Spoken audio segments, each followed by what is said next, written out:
Alicia. And I am Brian. This is our tiny house.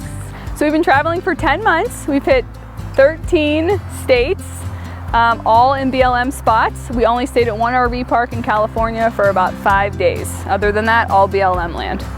It is 30 feet long. We're 58 feet total with our trailer and our truck. Yeah, it's a beast. We have a Dodge 3500 dually, and it seems to love pulling our house. And we don't fit in RV parks. A lot of places we're too long. Oh yeah. So it really works out for us that we're in BLM spots, and that's another thing. Research fully. Oh yeah. To see if we could fit and if it's gonna work out, and then having a backup plan if that space doesn't work out. Continue down the road 20 miles to the next spot, you know. Hello, welcome to our tiny house. We have a little nickname for her, which is Tiny, which is funny because she is so large, so we call her Tiny. This is our family room and gathering space, and we also have full storage underneath all of this. Basically, this is where all of our solar equipment minus our solar panels are stored. We have our charge controllers, inverter, and batteries are down below. I could get into where all the action is. So this would be our 3800 watt inverter, 4 batteries, 12 volt batteries, AGMs, 190 amp hours a piece. Yeah, that gets the job done. And we have 600 watts of solar on the roof, solar panel, so it gets the job done, assuming we're not in a shady spot. I know when we were in Alisha National Park, we only had about 2 hours of sunlight a day, and we had to run our generator to top off our batteries, but other than that, it gets the job done. We run off strictly off solar, so at 5 o'clock, if you don't have the power, you don't plug anything in, so you train to plug it in certain times, so you pay attention to the sun, big time. So this is our loft. We store most of our clothing up here in our bins. We were initially going to downsize to a queen mattress, but I think once you go king, there's no going back. These are the steps going up obviously utilizes storage, shoes, dog stuff, weights, yoga mat, and then we keep the dog's food in the pantry. This is our little pantry area. And we have food. We have the entire thing of dog food down here. Extra water. Yeah, extra water, some leashes, and as you see, just some anywhere you could store things is a good thing. So yeah, that's it for the pantry. Now we're going into our kitchen. As you see our table, we have our 2 chairs, high top chairs, and our table, it does fold down when we travel. It's very convenient. And then we have a couple storage units here, and this is where our fresh water is held underneath. Open that real quick, just some storage. Tank and our extra cleaning supplies. We do have 2 dogs, yes, and they make a mess. We have our dual sink here, which is really convenient. Nice open windows, which is really nice because we always get to see outside. So this is our second half of our kitchen. So we have our full stove, which is super handy.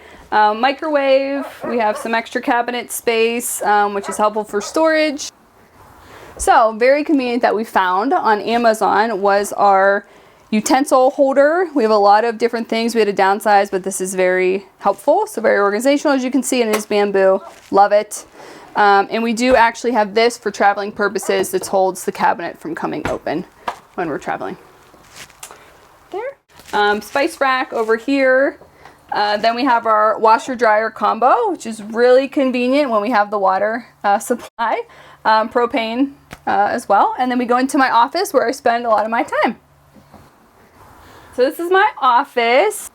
As you see, there are some storage here. We have books, some clothes. The door does close. It's for privacy if needed. We also do have another latch for when we travel. It just goes like this, so the door doesn't swing open. Going into here, So this is where I do my work throughout the day. Dual laptops if needed, books needed for work, pens, papers, you can see. So very comfortable and roomy. Storage as well here for extra supplies. Nice windows to look out of, which is helpful. Going into the bathroom, we have another door here that closes. And we also do have a latch up here, which is helpful for traveling. So going into our very large bathroom for a tiny home, we have a dry toilet made by Separate. And then we have an actual extra sink in here, which is really helpful. I know a lot of people don't have the 2 sinks. We have some storage down here, and then we have a full shower, which comes in really handy, a nice window as well.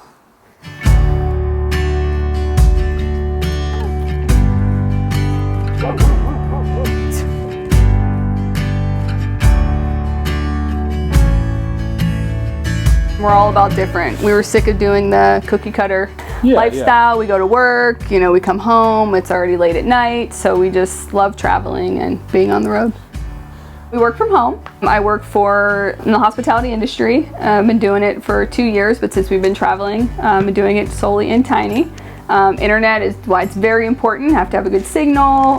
You know, I have phone calls, so I work, you know, 8-9 hours a day in this small space, and it's still fun. So, and Brian does, you know, marketing, just various things online as well. So it's important. And whatever else I can get my hands on. We did a subfloor in a house and put up a couple walls in the house. So wherever I could find some work.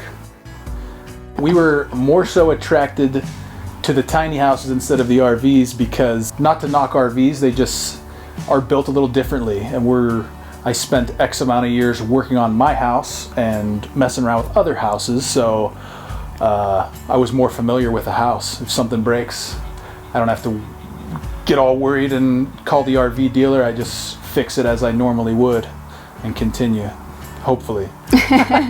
And we feel like we're living in a house, not in an RV. Nothing's wrong with an RV. I traveled in it when I was younger on vacation, but we knew we were living in this, you know, going everywhere with us, and we wanted to be comfortable and feel like a home, and we made it a home. So having a tiny house this size requires a lot of planning, a lot of logistics. Where we can fit, is the clearance good? Are we going to bottom out? Are we going to break something? You know, there are fifth wheels out there that are 5,000 pounds heavier than us plus, you know, it can be done. And if, maybe this is naive of me, but if there's a big fifth wheel or a Class A parked somewhere, we'll give it a go. He does a lot of research. I mean, hours sometimes of the spot, looking at Google Maps, you know, widening it just to making sure we fit. And internet's big. Brian has to research, do we have internet? Do we have signal? Because we work from home. Yep. So that's another huge thing. That's a first. And do we get sun? Because we have solar. Because we're strictly off the grid. So it's a huge criteria sheet that I'm going through when I'm looking for our next spot. In order to find these spots, I primarily use Campendium. All Stays I also use. They have a lot of low bridges and truck stops on there. I just recently started to use iOverlander, but it hasn't been a tool really for me the past 10 months. But the more resources, the merrier. And of course, Google Maps is crucial.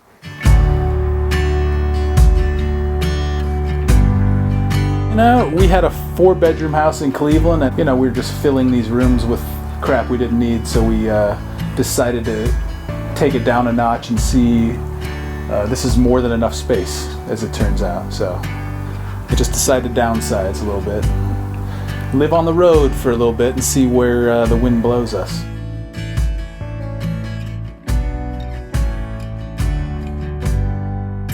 Thank you for taking this tour with us of our house and listening to our journey so far. You can also follow our journey or ask us any extra questions at Cobra's Journey with a K on Instagram. We look forward to hearing your comments. See you down the road. Thank you. See you guys down the road. Good time. Roxie says bye.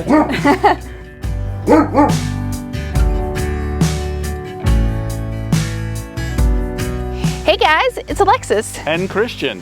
Thank you very much for watching our video. Yes, and subscribing to our channel. And don't forget to check out more tiny house stories And tours. Oh, and don't forget to join us on Patreon. And again, don't forget to subscribe. See you next time. Take it easy, guys.